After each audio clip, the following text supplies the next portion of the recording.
ABN Andhra Jyothi అధినేత Vemuri Radhakrishna weekend comment కార్యక్రమంలో చేసిన అనుచిత వ్యాఖ్యలపై వైఎస్ఆర్ కాంగ్రెస్ పార్టీ నేతలు తీవ్ర ఆగ్రహం వ్యక్తం చేశారు.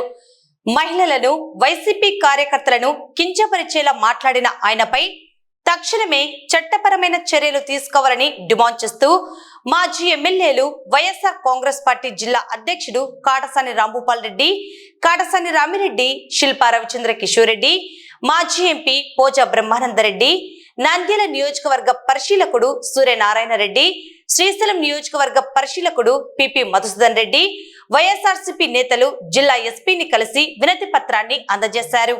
అనంతరం వైసీపీ నేతలు మీడియాతో మాట్లాడుతూ ఈ నెల 4వ తేదీన ప్రసారమైన వీకెండ్ కామెంట్ బై ఆర్కే ప్రోగ్రాంలో మహిళలను ఉద్దేశించి అత్యంత హేయమైన వ్యాఖ్యలు చేశారని వైసీపీ నేతలు మండిపడ్డారు. ఈ వ్యాఖ్యలపై ఇప్పటికే ఈ నెల 9వ తేదీన నంద్యాల 2వ పట్టణ పోలీస్ స్టేషన్లో ఫిర్యాదు చేసినా ఇంతవరకు ఎలాంటి కేసు నమోదు చేయకపోవడంపై నేతలు అసహనం వ్యక్తం చేశారు. మాజీ ఎమ్మెల్యే కాటసాని రామిరెడ్డి మాట్లాడుతూ జగన్మోహన్ రెడ్డి చెబితే సొంత భార్యలను కూడా చెల్లెలుగా భావిస్తారంటూ ఆర్కే చేసిన వ్యాఖ్యలు సభ్య సమాజం తలదించుకునేలా ఉన్నాయి. ఇలాంటి వికృత ఆలోచనలు రాధాకృష్ణ వంశంలోనే ఉండి ఉండవచ్చు అంటూ తీవ్ర స్థాయిలో ధ్వజమెత్తారు.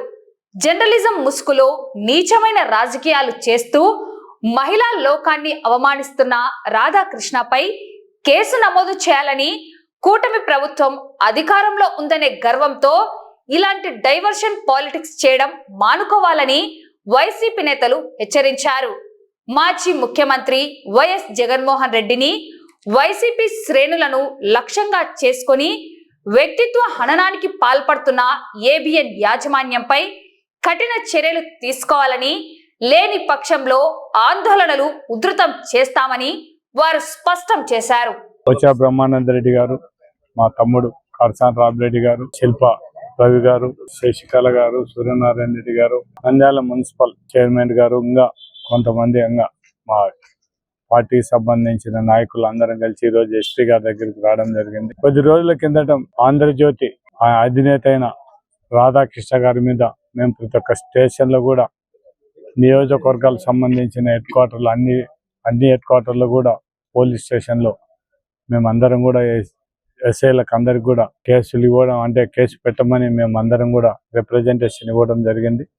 దాని మీద ఎటువంటి యాక్షన్ తీసుకోలేదు కాబట్టి మేము అందరం కూడా మళ్ళీ ఒకసారి ఎస్పీ గారికి మీ పోలీస్ స్టేషన్లో మేము నంద్యాల జిల్లాకు సంబంధించిన అన్ని నియోజకవర్గాల హెడ్ క్వార్టర్లు మేము ఇచ్చినా దాని మీద ఏమి యాక్షన్ తీసుకోలేదు. ఖచ్చితంగా యాక్షన్ తీసుకోమని చెప్పి ఈరోజు ఎస్పీ గారికి రిప్రజెంటేషన్ ఇవ్వడానికి రావడం జరిగింది. మేము అందరం కూడా రిప్రజెంటేషన్ ఇవ్వడం జరిగింది. అంటే ఇంతకుముందు చూస్తే తెలుగుదేశం ప్రభుత్వంలో మొత్తం ఏది చూసుకునే విచ్చలవిడిగా ఉండే పరిస్థితి ఉంది. ఇసుక ఫ్రీ, కానీ బీచ్ నుంచి తీసుకొచ్చుకుంటే ఎవరైనా పొరపాటు సొంత అవసరాలు తీసుకొచ్చడాన్ని కూడా ఎవరిని బయటకు తీసుకురాని పరిస్థితి. మన పోలీసులతోనే కేసులు పెట్టడం, దాని మీద మొత్తం వెహికల్ సీజ్ చేయడం జరుగుతుంది. చంద్రబాబు నాయుడు గారు మాత్రం నేను ఇసుక ఫ్రీ ఇస్తా, అంతకుముందు వైఎస్ఆర్సీపీలో ఇసుక అమ్ముకున్నారని చెప్పడం జరిగింది. కానీ రాష్ట్ర ప్రజలందరినీ ఒక్కటే కోరుతున్నాం, మేము ఆ రోజు ఇచ్చిన ఇసుకకి ఏదైతే మేము 375 రూపాయలు టన్నుకు వసూలు చేసాము, అవి డైరెక్ట్గా ప్రభుత్వానికి డబ్బులు ఇవ్వడం జరిగింది. ఆ డబ్బులతోనే మనం ఆ రోజు ఇసుకకు స్టాండ్ మీద ఎంత డబ్బులు వచ్చిందో ఒకసారి చూడమని చెప్పండి. ఈరోజు తెలుగుదేశం ప్రభుత్వం అధికారంలో వచ్చిన తర్వాత స్టాండ్లో ఎంత డబ్బులు వచ్చినాయి అనేది కూడా చూడాల్సిన అవసరం ఉంది. మొత్తం ఇవన్నీ కూడా చంద్రబాబు నాయుడు నేను సంపద సృష్టిస్తానని చెప్పడం జరుగుతుంది. ఆ సంపద సృష్టించడం కేవలం తెలుగుదేశం నాయకులకు, తెలుగుదేశం కార్యకర్తలకు మాత్రం సంపదను సృష్టించడానికి మాత్రం పనికొచ్చే పరిస్థితి ఉంది తప్ప సామాన్య ప్రజలకు ఇసుక ఉచితంగా దొరికే పరిస్థితి లేదు, ఏం లేదు. వాళ్ళు చెప్పినలే ఎవరు ఏ లీడర్ చెప్తారో ఆ లీడరే వాళ్ళు అమ్మాల్సిందే తప్ప వేరే వాళ్ళు అమ్మడానికి వీల్లేదు అనే పరిస్థితి. అదే ఆ విషయం కూడా ఎస్పీ గారి దృష్టికి తీసుకోవడం జరిగింది. ఇప్పుడు ఇసుక రీచ్ నుంచి ఫ్రీ వచ్చేటప్పుడు మధ్యన ఎందుకు మొత్తం వెహికల్స్ అన్ని కూడా నిలబెట్టి చెక్ చేస్తున్నారు? ఇసుక ఫ్రీ అయినప్పుడు ఎందుకు అవసరం లేదు సార్? ఇవన్నీ కూడా ఒకసారి చూడమని చెప్పి ఎస్పీ గారి దృష్టికి కూడా తీసుకుపోవడం జరిగింది. ఇవన్నీ కూడా మీరు పత్రికా విలేకరులు అందరూ కూడా ఒకసారి మీరు ఆలోచించాల్సిన పరిస్థితి ఉంది. మీరు ఏదైనా కూడా ఇమ్మీడియట్ గా రాస్తున్నారు కానీ మమ్మల్ని మా గవర్నమెంట్ లో ఉన్నప్పుడు ఏ విధంగా జరుగుతుంది, ఇప్పుడు ఏ విధంగా జరుగుతున్నది భేదాన్ని కూడా మీరు ప్రజలకు చెప్పాల్సిన అవసరం ఉంది. మీ మీడియా ఉండేది కూడా ఎవరు మంచి పరిపాలన చేయగలిగినారు, ఎవరి టైంలో బాగా ఉంది అనేది చూపించగలిగితే మేము అంతకుముందు మా గవర్నమెంట్లో చేసింది కనీసం మా దురదృష్టం ఏమంటే మా పార్టీకి కానీ మాకు సంబంధించిన ఛానల్ ఒక సాక్షి తప్ప ఇంకొకరు మాకు పేపర్ తప్ప ఏం లేని పరిస్థితి. ఇప్పుడు ఉండే ఛానల్స్ అన్నీ కూడా వాళ్ళకి ఎక్కువ సపోర్ట్ ఉండే పరిస్థితి మేము కోరేది ఒకటే, మీరు ఒకవేళ వాళ్ళకి అంత ఇంత ఎలక్షన్లప్పుడు సపోర్ట్ చేయండి కానీ ఇప్పుడు మాత్రం ప్రజలకు నిజానిజాలు తెలిసే విధంగా పత్రికా విలేకరులందరూ కూడా పత్రికా అధినేతలను కూడా కోరడం జరుగుతుంది. నిజాయితీగా మొత్తం మీరు వార్తలు పరిశీలించండి. ఎవరు తప్పు చేశాను మాకేం అభ్యంతరం లేదు. ఖచ్చితంగా దాని మీద రాసినా కూడా మేమేం ఫీల్ అయ్యే ప్రసక్తి లేదు. ఖచ్చితంగా ప్రజలకు నిజానిజాలు తెలుసాలని కోరుకుంటున్నాం. ఈరోజు మా అందరం కూడా మేము వచ్చి ఈరోజు ఎస్పీ గారికి రిప్రజెంటేషన్ ఇవ్వడం జరిగింది. దీని మీద యాక్షన్ గత నెల ఈ నెల 9వ తేదీన మా యొక్క వైఎస్ఆర్ కాంగ్రెస్ పార్టీ గురించి, వైఎస్ఆర్ పార్టీకి సంబంధించిన నాయకుల మీద, వారి యొక్క భార్యల మీద అనుచితంగా, అంటే వైఎస్ఆర్ కాంగ్రెస్ పార్టీ నాయకులు భార్యలు చెల్లెళ్ళుగా భావించి పెళ్లి చేసేదానికి కూడా సిద్ధంగా ఉన్నారు జగన్మోహన్ రెడ్డి గారు చెప్తే అని చెప్పి ఒక అసందర్భమైన, ఒక నికృష్టమైన ఒక మాట మాట్లాడడం జరిగింది ఏబిఎన్ రాధాకృష్ణ గారు. వీకెండ్ కామెంట్ లో ఈ విషయం గురించి చెప్పడం జరిగింది. వాటికి సంబంధించి మేము ఈ నెల 9వ తేదీన ప్రతి పోలీస్ స్టేషన్ లో కూడా అన్ని నియోజకవర్గాల్లో కంప్లైంట్ కూడా అతని మీద చర్యలు తీసుకోవాలి. అతని వీకెండ్ కామెంట్ లో చేసినటువంటి ఆ కామెంట్ ఏదైతే ఉందో అది విత్డ్రా చేసుకోవాలి అని చెప్పి కూడా మేము కంప్లైంట్ ఇవ్వడం జరిగింది. ఇంతవరకు మేము ఇచ్చిన కంప్లైంట్ పోలీసులు ఎలాంటి చర్యలు తీసుకున్నట్టుగా మాకు కనపడలేదు. ఈరోజు మళ్ళీ ఎస్పీ గారిని కలిసి గతంలో మేము ఇచ్చిన కంప్లైంట్ ఏదైతే ఉందో ఆ కంప్లైంట్ కు సంబంధించి మీరు చర్యలు తీసుకోండి, మేము ఇచ్చిన కంప్లైంట్ ఇంతవరకు దాని మీద ఎవరు ఎలాంటి చర్యలు తీసుకోలేదు అని చెప్పి అన్ని నియోజకవర్గాలకు సంబంధించి నాయకులందరూ కూడా ఈరోజు ఎస్పీ గారిని కలిసి రిప్రజెంటేషన్ ఇచ్చి మరి వాస్తవ పరిస్థితులన్నీ కూడా చెప్పడం జరిగింది. మరి మేము ఒకటే ఏబిఎన్ రాధాకృష్ణ గారిని నేను క్వశ్చన్ చేస్తా ఉన్నాను. ఎందుకంటే ఏదైనా మీ యొక్క వంశంలో కానీ మీ కులంలో కానీ మీ యొక్క ఆడవాళ్లను చెల్లెళ్ళుగా భావించి ఏదైనా పెళ్లిళ్ళు చేసే సాంప్రదాయం ఏమన్నా మీకు ఉండొచ్చునేమో కానీ ఇక్కడ వైఎస్ఆర్ కాంగ్రెస్ పార్టీలో ఉండే నాయకులకు కానీ, కార్యకర్తలకు కానీ, అభిమానులకు కానీ, ఈ ఆంధ్రప్రదేశ్ ప్రజలకు కానీ, అటు తెలంగాణ ప్రజలకు కానీ ఎక్కడ కూడా ఈ సాంప్రదాయం అనేది నేను ఎప్పుడు వినలేదు, చూడలేదు. కొత్తగా నువ్వు ఈ సాంప్రదాయం కనిపెట్టినావు కాబట్టి అది నీ ఇంటి నుంచే మొదలు పెడితే అది బాగుంటుంది. ఎందుకంటే నువ్వు చెప్పినావు కాబట్టి నీ ఇంటి నుంచే మొదలు పెట్టాలి. అదే విధంగా ఈరోజు ఎన్నో సమస్యలు ఉన్నాయి.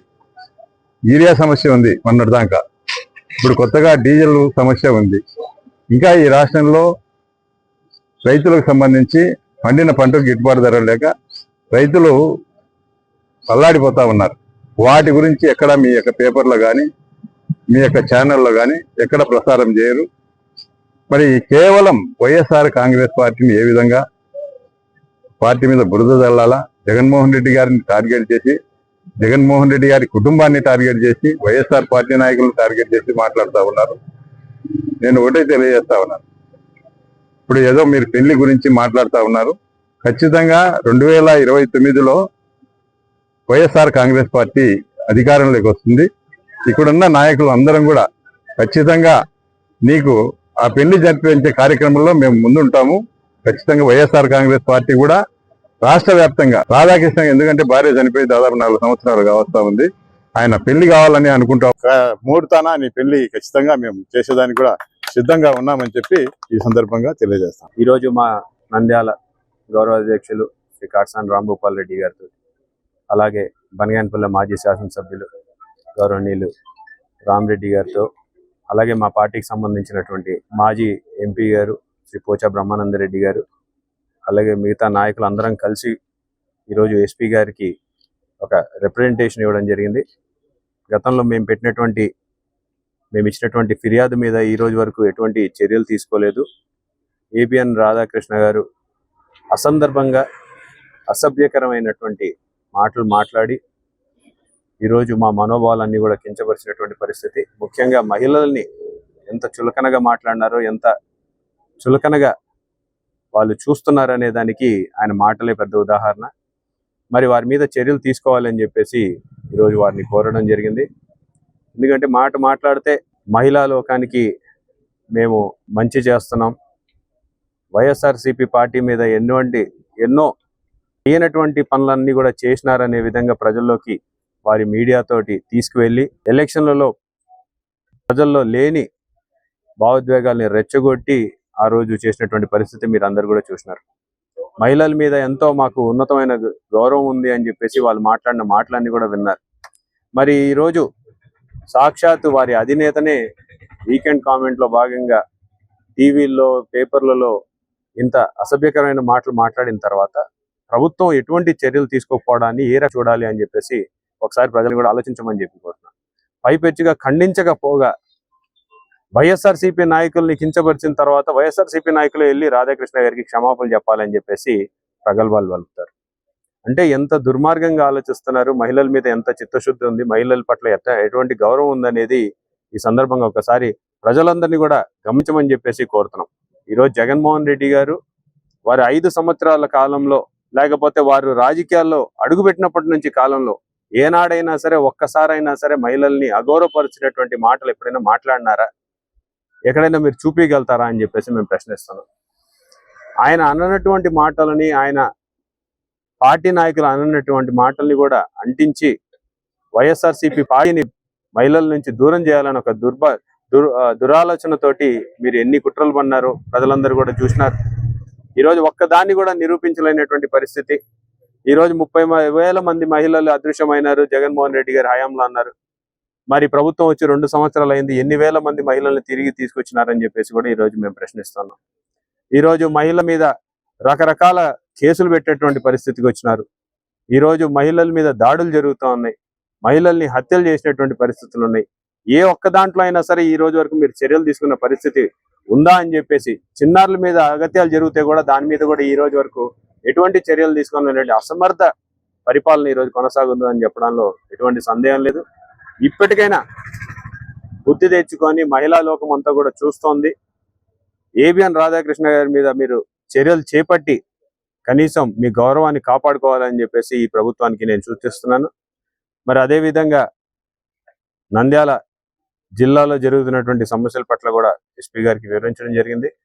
వారు సానుకూలంగా స్పందించారు, తప్పకుండా చర్యలు తీసుకుంటామని చెప్పేసి కూడా చెప్పినారు. మరి ఈరోజు ప్రభుత్వాన్ని ఒకటే ఆలోచించమని చెప్పి కోరుతున్నాం. డైవర్షన్ టాపిక్లు మానేసి, ప్రజల్ని పక్కదోవ పట్టించే కార్యక్రమాలు మానేసి, ప్రజలకి చెప్పినటువంటి మాటల్ని నెరవేర్చే దాని మీద మీరు దృష్టి పెట్టమని చెప్పేసి కోరుతున్నాం. సూపర్ 6 పైన దృష్టి పెట్టమని చెప్పేసి, ఈ అస్పాల గీతం కోసం ఇప్పటికైనా పెన్షన్లు ఇవ్వమని చెప్పేసి కోరుతున్నాం. మహిళలకి ఇస్తానన్నటువంటి డబ్బుల్ని ఇవ్వమని చెప్పేస్తున్నాం.